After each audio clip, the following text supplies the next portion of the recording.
Hi friends, எல்லாம் நல்லா இருக்கீங்களா? கண்டினியூஸாக வீடியோ போடணும்னு தான் நினச்சேன். நிறைய வேலை சைட் ரிக்வெஸ்ட் நிறைய வந்த காரணத்தினால பண்ண முடியாமல் போயிடுச்சு. இருந்தாலும் பரவாயில்ல, இனி கண்டினியூஸாக வீடியோஸ் கண்டிப்பாக வரும். ஓகே, ஐபிஎல் போயிட்டுருக்கு ஃப்ரெண்ட்ஸ். இன்னும் ஒரு கொஞ்சம் போனால் ஒரு 1 வீக் மேபி இந்த வீடியோ எடிட் பண்ணி முடிச்சிருக்கும் போது அநேகமாக முடிஞ்சிருக்கும்னு நினைக்கிறேன். அதுக்கு முன்னாடியே இந்த வீடியோ நான் எடிட் பண்ணிட்டேன்னா நான் பெரிய ஆள் நானே சொல்லிக்கிறேன். சரி, ஏன் அதை சொல்கிறேன்னு பார்த்தீங்கன்னா, பெர்ஃபெக்ஷனிசம் அப்படின்னா என்னன்னு பார்த்தீங்கன்னா,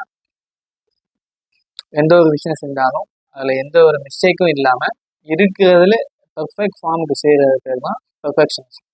இது லைஃப்பில் நம்ம செய்கிற செயல்களுக்கும் பொருந்தும். நம்ம குறை கண்டுபிடிக்கணும்னு முடிவு பண்ணிட்டா அது எந்த ஒரு நல்ல விஷயத்துக்கும் அது எதிரியாக அமைஞ்சிடும். பெர்ஃபெக்ஷனிசம் ஒரு எதிரி. அதை எல்லாருமே நீங்கள் புரிஞ்சுக்கணும் ஃப்ரெண்ட்ஸ். ஸோ ஏன்னு பார்த்தீங்கன்னா, எக்ஸாம்பிள் என் லைஃப்லேருந்து நான் சொல்கிறேன். நாங்கள் 10th படிக்கும் போது நம்ம எல்லாம் சேர்ந்து ஒரு ஷார்ட் ஃபிலிம் எடுக்கலாம் அப்படின்னு நாங்கள் ஐடியா இருந்தோம். அதாவது நாங்கள் ஒரு 7 பேர் இருந்தோம் கேங்கில். சரின்னு சொல்லிட்டு எல்லாமே ஐடியா பண்ணிட்டு இருக்கும்போது என் ஃப்ரெண்டு ஒருத்தர் சொன்னால், இல்லை ஷார்ட் ஃபிலிம் வேணால் நம்ம பேசாமல் ஒரு யூடியூப் சேனலாகவே பண்ணுவோம், பெட்டராக பண்ணலாம் அப்படின்னு சொன்னாங்க. இது எப்போ 10th படிக்கும் போது. அதுக்கப்புறம் என்ன பண்ணலாம் அப்படின்னு தேட ஆரம்பிச்சு தேடிக்கிட்டே இருந்தோம். 11th முடிஞ்சு போச்சு, 12th வந்துட்டோம். 12th ஃபுல்லாக படிப்புன்னு சுற்றிட்டு இருந்தோம். அதனால் எதுவுமே எங்களால் அந்த யூடியூப் சம்பந்தமான விஷயமே பண்ண முடியல. ஏன் அதுக்கான காரணம்னு பார்த்தீங்கன்னா, எவன் எடுத்தாலும் நம்மள்ட்ட கேமரா இல்லை, நமக்கு எடிட் பண்ணுறதுக்கு ஒரு பெர்ஃபெக்டான ஒரு டிவைஸ் இல்லை, நமக்கு மைக் இல்லை, லைட்டிங்ஸ் இல்லை. ஏன் ஸ்கிரிப்ட் ஒர்க்கு தாராளமாக பண்ணிடுவோம். இதுதான் ஐடியா, இது சம்மந்தமாக தான் நம்ம வீடியோ எடுக்க போகிறோம். அப்போ தான் ஜம்ப் கட்ஸ்லாம் நல்லா பயங்கரமாக. இப்போ ஆளாளுக்கு ஜம்ப் கட்ஸ் பண்ணிட்டு திரியிறாங்க இன்ஸ்டாகிராமில். சரி, என்ன பண்ணுறது, நான் சரி ப்ராங்க் பண்ணலாமா, எல்லாமே இஷ்டம். ஐடியா எல்லாமே இருந்துச்சு ஃப்ரெண்ட்ஸ். ஆனால் அதை செய்கிறதுக்கு முன்வர முடியல. ஏன்னு பார்த்தா, மித்தவங்க என்ன நினைப்பாங்க அப்படின்ற பயம், மித்தவங்க ஏன் என்ன நினைப்பாங்க அப்படின்ற பயம் வந்துச்சு. அந்த பயம் வரதுக்கான காரணம் என்னன்னு பார்த்தீங்கன்னா, பெர்ஃபெக்ஷன். நம்மளை பார்த்து யாருமே எந்த ஒரு மிஸ்டேக்கும் கண்டுபிடிக்க கூடாது, யாருமே நம்மளை கை காட்டி குறை சொல்லக்கூடாது, யாருமே நம்மளை ஒரு மாதிரி மட்டமாக பார்க்கக்கூடாது அப்படின்னு நினைக்கிறது பெர்ஃபெக்ஷனிசத்தோட ஒரு ரூட்.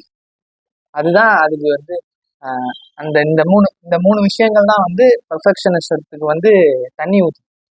பெர்ஃபெக்ஷனிசம் அப்படின்றது ஒரு மரம்னு பார்த்தீங்கன்னா, இப்படி நம்ம நினைக்கிற ஓவர் திங்க் பண்ணுற விஷயங்கள் தான் அதோட ரூட். புரியுதுங்களா? சரி, ஏன் இதை நான் திடீர்னு சொல்கிறேன் அப்படின்னு பார்த்தீங்கன்னா, கொஞ்ச நாள் முன்னாடி ஒரு அனிமே பார்த்தேன், ஃபுல் மெட்டல் ஆல்கெமிஸ்ட் பிரதர்ஹுட் அப்படின்றது.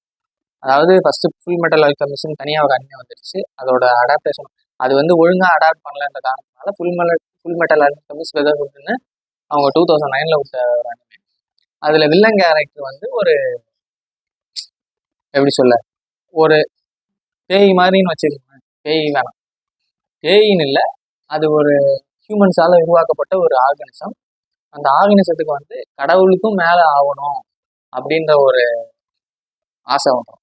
அதனால என்ன பண்ணிடும், 7 டெட்லி சின்ஸ்ன்னு சொல்லுவாங்க. மேபி இந்த ஷசாம் படம் பார்த்துருந்தா தெரிஞ்சிருக்கலாம், இல்லைனாலும் கூகுள் பண்ணி பாருங்க, உங்களுக்கு தெரியும். 7 டெட்லி சின்ஸ் இருக்கும். அந்த 7 டெட்லி சின்ஸையும் தனித்தனியாக அது ஒரு ஆட்களை உருவாக்கி அதுக்கு பிரித்து விட்டோம். அது என்ன நினச்சிக்கும், இந்த 7 சின்ஸும் இல்லைன்னா நம்ம ஒரு பெர்ஃபெக்ட் ஃபார்மாக இருக்கலாம் அப்படின்னு அது நினச்சிட்டு இருக்கோம். ஆனால் கடைசியில் என்ன ஆகிடும் பார்த்தீங்கன்னா, இந்த 7 சின்ஸில் ஏதாச்சும் ஒரு சின் இருக்கிறனால தான் நீ மனுஷன், நீ உனக்கு ஒரு ட்ரூவான ஒரு ஃபார்ம் இருக்குது, இல்லைன்னா நீ ஒரு ஃபார்ம்லெஸ். அந்த ஆர்கனிசம் இத்தனை வருஷம் அது கற்றுக்கிட்ட எதுவுமே கற்றுக்காம இருந்தது.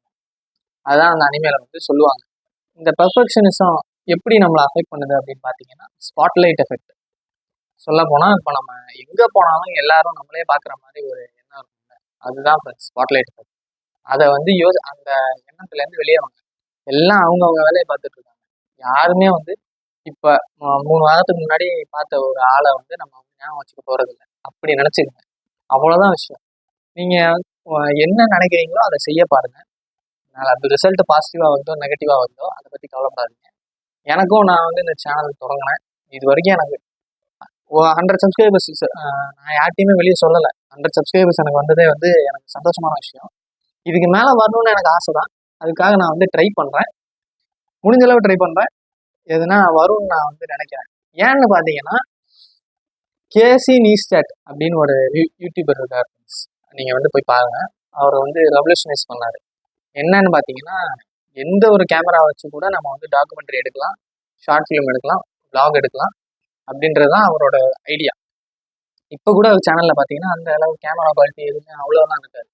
ஆனால் அவர் போய் மீட் பண்ணுற ஆட்கள், அவர் அந்த இன்டர்வியூ எடுக்கிற ஆட்கள், இந்த பாட்காஸ்ட் எல்லாமே வந்து வேற லெவல் இருக்கு. பாருங்களேன், உங்களை அவர் இன்ஸ்பயர் பண்ணலாம் கண்டிப்பாக. எனக்கு அவர் ஒரு இன்ஸ்பிரேஷன். திரும்பியும் சொல்கிறேன், கேசி நீஸ்டாட். பெர்ஃபெக்ஷன் ஒரு நோய். அந்த நோயிலேருந்து விடுபடுற அந்த நோயிலேருந்து வெளியே வரணும். நீங்கள் என்ன மெடிசன் எடுத்துக்கணும் அப்படின்னு பார்த்தீங்கன்னா, ஸ்டார்ட் பண்ணுங்க. Don't let perfection stop you from getting started. இதை தெரிஞ்சுங்க. ஏன்னா நம்ம தொடங்கினாலே ஒரு பாதி ஸ்டெப்பு முடிஞ்ச மாதிரி தான். செய்யாமல் வருத்தப்படுறதை விட புதுசாக ஏதோ கற்றுக்கணும்னு நினைக்கிறோமோ, புதுசாக ஏதாவது படிக்கணும்னு நினைக்கிறோமோ, புதுசாக ஏதாவது ட்ரை பண்ணணும்னு நினைக்கிறோமோ, அது எல்லாத்தையும் செஞ்சு பாருங்கள். ஏன்னா செய்யாமல் வருத்தப்படுறதை விட செஞ்சுட்டு அதை நினச்சி அதுலேருந்து நம்ம புதுசாக விஷயங்களை வந்து தெரிஞ்சுக்கலாம். நான் ஃப்ரெண்ட்ஸ் சொல்லுவேன். ஓகே ஃப்ரெண்ட்ஸ், இன்னொரு நல்ல வீடியோவோட வரேன். Until then